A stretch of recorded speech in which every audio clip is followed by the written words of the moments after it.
Kyler Murray killed the 49ers running the ball. Yep. He was a decent passer. I think he was under 80 in a quarterback rating. Decent. Dude, he completed 26 passes and 14 went to one dude. It was not a sophisticated offense. No, and scramble and throw to one guy. Exactly. But this is where what happened to Tarvarius Moore, and why did they not use him more? They were getting killed. I saw one play he was in. Yep. What happened on that one play?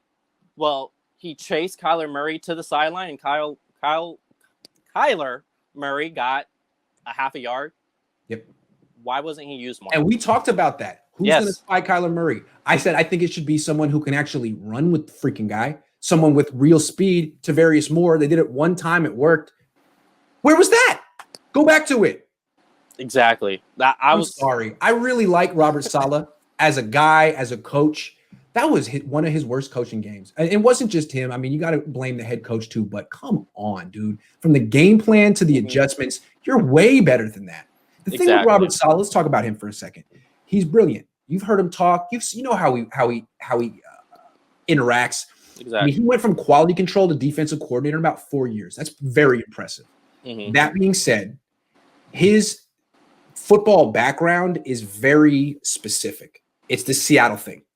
Right. And on this team here, there's no one he can go to that knows more about football. That knows no more about defense in the Niners organization than him. He's on his own, right? Right. It's his baby. Yeah. I mean, Shanahan can always go to his dad. Dad, what do you think?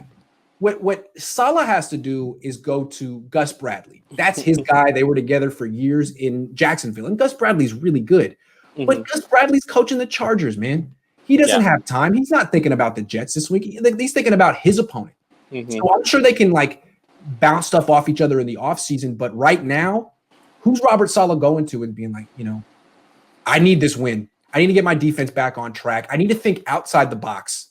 Right. Who do I go to? I don't think he has that guy. I think he needs that guy to take it to the next level as a defensive coordinator. And I can be that guy. I nominate myself. Now I get your tweet about quality control coach. I get there that you now. go. I get it now. Yeah. So, and then another smart IQ guy that I kind of scratched my head on was Richard Sherman. I think it was 3rd and 14 or so, or maybe 3rd and 12. It was past 10 yards. And he went over to the other side of the field, covered DeAndre Hopkins, and gave up a comeback route for a first down. He didn't even press, gave him about 7 yards, and gave up an easy comeback route.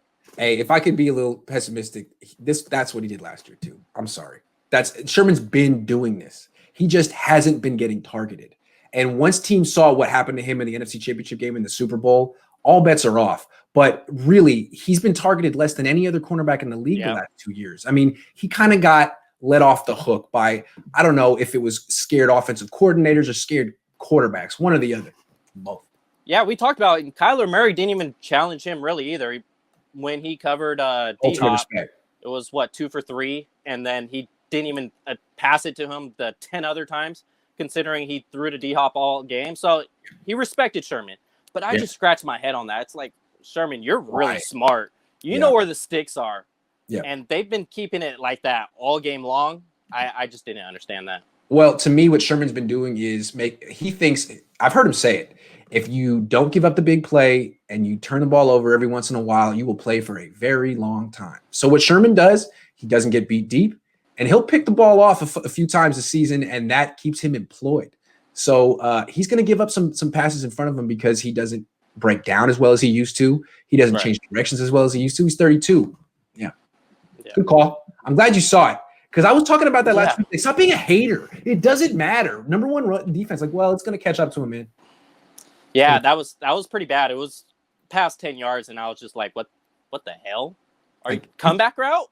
You can't. You know where the sticks are. You can't give that up. You can't concede the first down. I'm with you on that. It's like you're one of the smartest dudes to ever play the game, and I just didn't. He's so smart. He knows what he has to do to keep himself in the league. He has to play like that now. He didn't play like that 5 years ago, but that's what he has to do. I get it. I get it. And which is another reason I do feel for Robert Saleh. That's his best corner. That. A guy who can't really play man-to-man.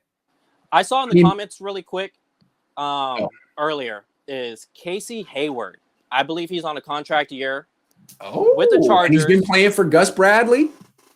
Yeah, I don't know who commented that. If I remembered, I would say it. But I saw Casey's Hayward name in there. Contract year, same scheme. Yeah, that works. He's a hell of a player. Again, it would have to be the Chargers like falling apart. And they won week one. They won week one, right? With a good defensive performance. I don't against the Bengals, barely. Yeah, barely. It was like, it could happen. They looked bad. They didn't look good. Tyrod Taylor completing 50% of his passes. What a shocker. Yeah. What a shocker. All right, man. Hayward's 30. What is it going to cost? A sixth? They'll do it. Is he 30 now? God, that happens fast. Yeah. Man. Corners get old fast. Yeah, they do. Which is why I'm all about drafting them. Because if they're good right away. And cheap. Yeah. Too bad CJ Henderson got taken before Kinlaw, because that would have been the guy. He balled. He looked good. Balled. All right. Trent Baalke getting back into it. I feel bad for the Jaguars, man. He's going to take over that organization.